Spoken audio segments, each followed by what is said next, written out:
बात करेंगे मेनली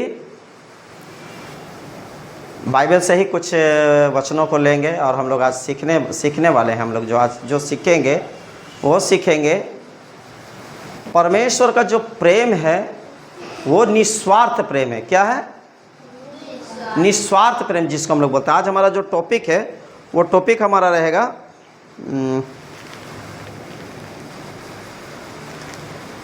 परमेश्वर का प्रेम बिना शर्त। परमेश्वर का प्रेम क्या है? बिना शर्त का। जब परमेश्वर हमसे प्रेम करता है तो उसमें कोई शर्त नहीं रहता है, और जब हम किसी से प्रेम करते हैं तो उसमें क्या होता है? शर्त होता है। तो इसीलिए हम शुरू में आपको बोले हैं कि परमेश्वर का जो प्रेम है निस्वार्थ प्रेम है। मतलब बाइबल में लिखा हुआ है। चलिए हम लोग वचन पहले हम थोड़ा सा आपको बताना चाहते हैं। परमेश्वर का जो प्रेम है वो दुनिया के प्रेम से सबसे श्रेष्ठ प्रेम है, और जो मानव जाति हम एक दूसरे से प्रेम करते हैं उस प्रेम से कई गुना महान है हमारा परमेश्वर का प्रेम। आमीन, हालेलुया। एक वचन मेरे साथ निकाल कर पढ़िए, रोमियो के पत्री 5:8 कोई पढ़ दीजिएगा। रोमियो के पत्री 5:8 कोई पढ़िए। हम पर अपने प्रेम की भलाई इस रीति से प्रकट करता है कि जब हम पापी ही थे तभी मसीह हमारे लिए मरा।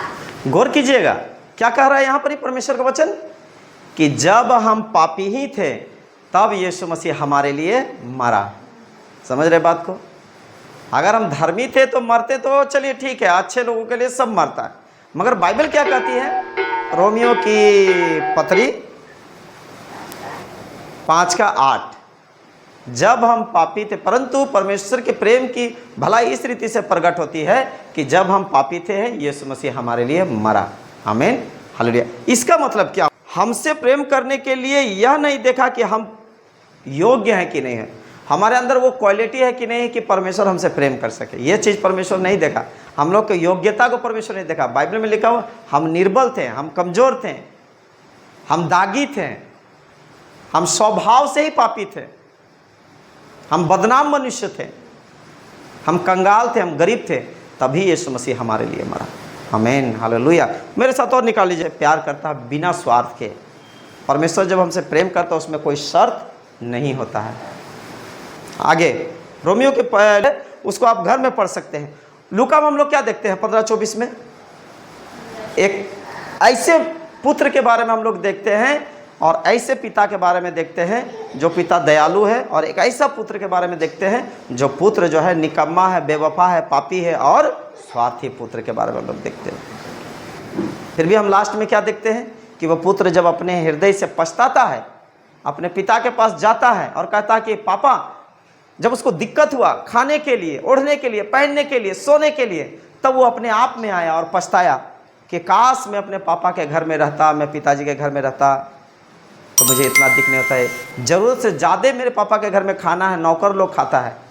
मैं ऐसा करूँगा, मैं जितना भी पाप किया हूँ अपने पिता के विरुद्ध में, मैं जितना भी गलती किया हूँ अपने पिता के विरुद्ध में, मैं जाऊँगा फिर से मेरे पिता के पास लौट के जाऊँगा और मैं अपने पिता से कहूँगा, पिताजी मुझे आप बेटे के समान नहीं, मुझे एक नौकर के समान आप रखें घर पे। मैं आपका दोषी हूँ क्योंकि मैंने आपको दुख दिया है, मैंने अपने जीवन को स्वार्थ में बिताया है, मैंने आपसे बेवफाई की है। तो पिताजी मैं उस योग्य तो नहीं हूँ, मगर हाँ आप मुझे एक नौकर की तरह अपना घर में रखें। और हम उस कहानी में देखते हैं कि पिता किस प्रकार आनंद और नाचते हुए खुशी से उस पुत्र को प्राप्त करता, उस पुत्र को स्वागत करता, उस पुत्र को वेलकम करता और अपने घर में प्रवेश करवाता है। जब बड़े बेटे जब गुस्सा होता है कि पापा ऐसा क्यों कर रहे हैं, वो तो बहुत बदमाश बेटा था आपका, तो पापा क्या जवाब देता है कि बेटा आनंद करो, खुश करो, क्योंकि वो मर गया था, जी गया है, वो पाप में पड़ा हुआ था, आप लौट आया है पाप को छोड़ के। इसीलिए आप हम लोग जब रोमियो की पत्री पढ़ते हैं उसमें लिखा हुआ है कि परंतु परमेश्वर अपने प्रेम के भलाई इस रीति से प्रकट करता कि जब हम पापी थे मसीह हमारे लिए मरा। पौलुस भी इसी बात को दोहराता है कि अगर तुम बुरा काम करते हो और कोई तुम्हें आकर दो चमेटा या एक फाइट या तुमको बहुत मार मारता है तो इसमें बड़ाई की बात क्या है, क्योंकि आपने बुरा किया, आपने मार खाया। मगर बड़ाई तो तब होता है कि जब आप भलाई कर रहे हैं, मदद कर रहे हैं, जिस लोगों के लिए आप अपने जीवन को अर्पण कर रहे हैं, वही लोग आपको मार रहा, वही लोग आपको पीट रहा, तब आप तारीफ़ काबिल हैं।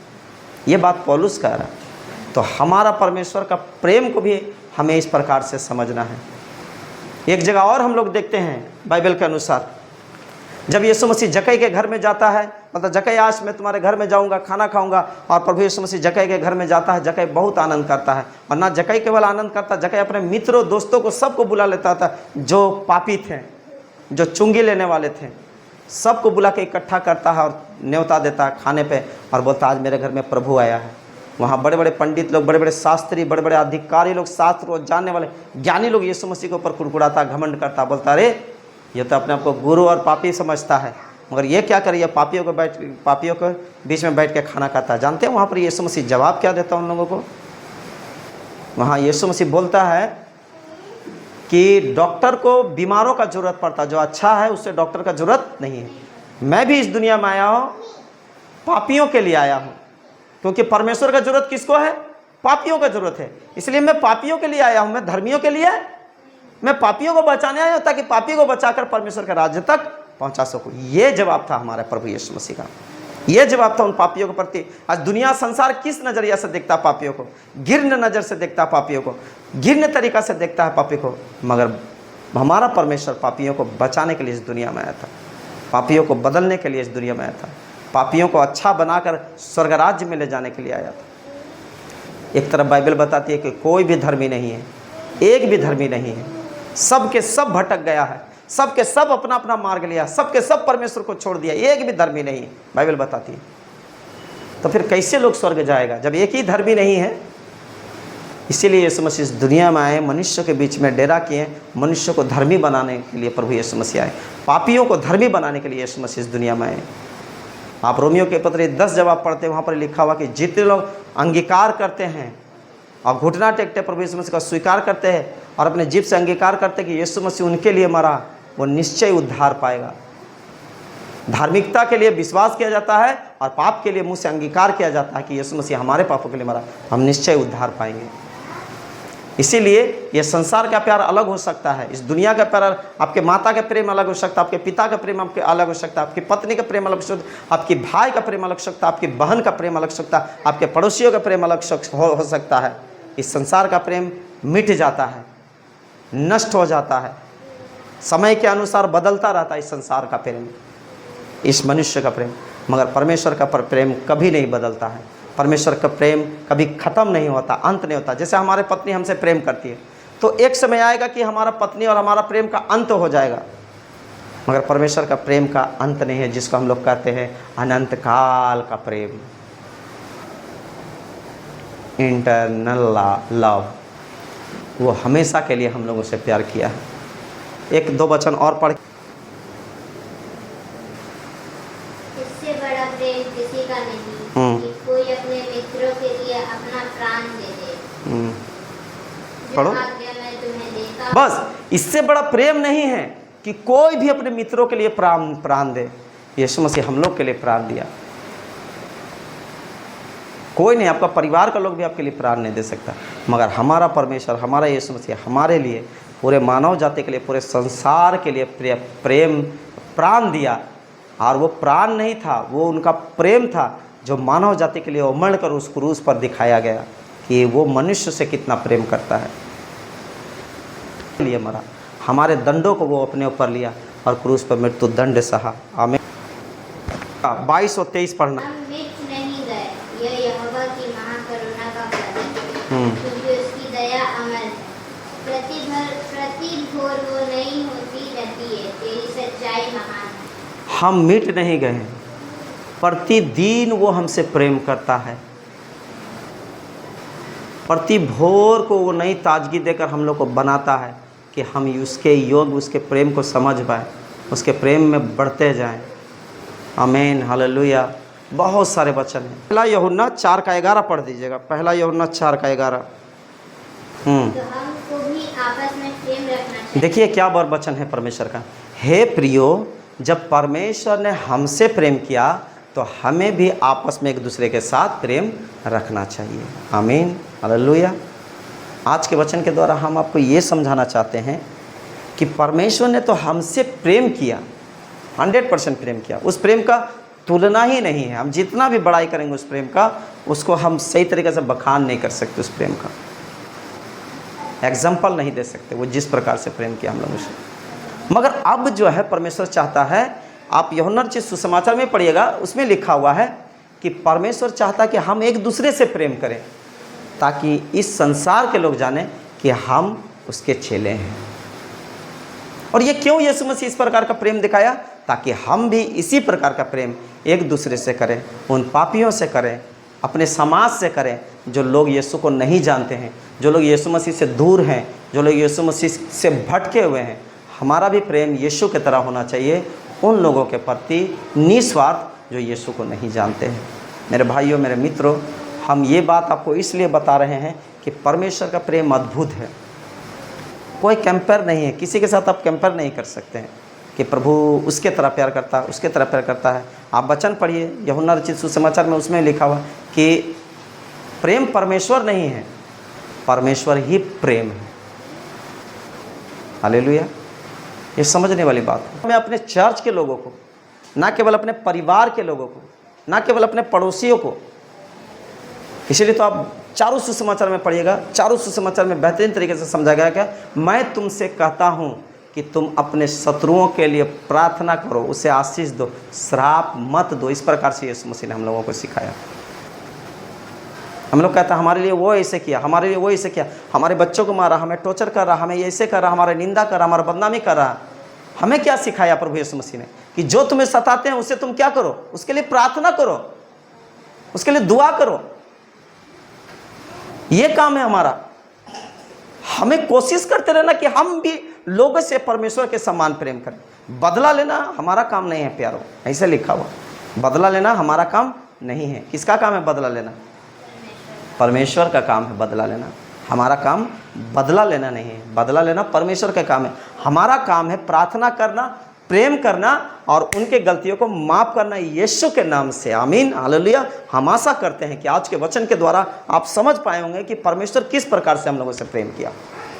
हम आशा करते हैं कि परमेश्वर इस संसार के लिए केवल प्रेम नहीं किया, इस संसार के लिए प्रेम किया, मगर वो प्रेम जो है अनंत काल का प्रेम है, वो कभी ख़त्म ना होने वाला प्रेम है। हम उदाहरण दिए आपको कि अगर हम पत्नी से प्रेम करते, पत्नी हमारा प्रेम हमसे प्रेम करती है, हमारा प्रेम का एक पर्टिकुलर समय है ख़त्म होने का, यानी अंत होने का समय नियुक्त किया गया है। मगर परमेश्वर का प्रेम का कोई समय नियुक्त नहीं किया गया है। इंटरनल लव है, मतलब हमेशा का प्रेम, अनंत काल का प्रेम परमेश्वर ने हम लोगों से किया है। मेरे मित्रों, मेरे प्यारों, मेरे भाइयों, हम विश्वास करते हैं कि आप परमेश्वर के प्रेम को आज के वचन के द्वारा, आज के प्रचार के द्वारा, आज के स्पीच के द्वारा आप समझ पाए होंगे। आइए प्रभु को धन्यवाद दें मिल के। और हम चाहते हैं आप जो लोग इस मैसेज को देख रहे हैं, सुन रहे हैं, हम उनके परिवार के लिए, उनके सेवाकाई के लिए और उनके जीवन के लिए हम प्रभु से प्रार्थना करें। और जो लोग नहीं जानते प्रभु यीशु मसीह के बारे में, हम विश्वास करते हैं वचन के द्वारा वो लोग जानने पाए कि हमारा यीशु मसीह क्या है, किस प्रकार का परमेश्वर। आइए।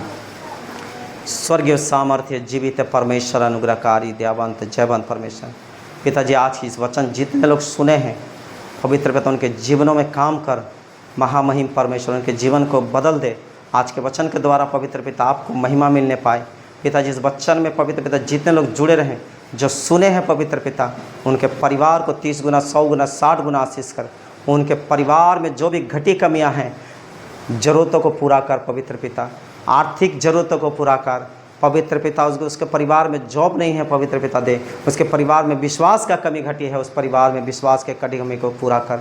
आत्मिकता और आर्थिकता में आगे बढ़ा पिताजी। आज पवित्र पिता जितने लोग इस वचन को सुन रहे हैं, यीशु नासरी के नाम से आशीषित करते इसी वक्त उनके जीवन को बदलने के लिए हम क्लेम करते हैं। यीशु नासरी के नाम से प्रार्थना करते हैं, आमीन। धन्यवाद।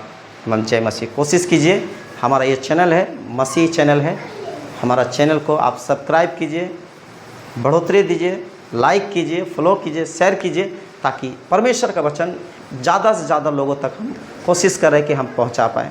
हालेलुया। चर्च में सीमित लोग हैं हम लोगों के पास, हम लोग सुना पाते हैं सुसमाचार को सीमित लोगों तक, मगर यदि आपका सहयोग, आपका साथ रहे तो हम बहुत सारे लोगों तक परमेश्वर का प्रेम के बारे में जो आज टॉपिक था उसको हम पहुंचा सकें। धन्यवाद। जय मसीह। आपका दिन शुभ हो।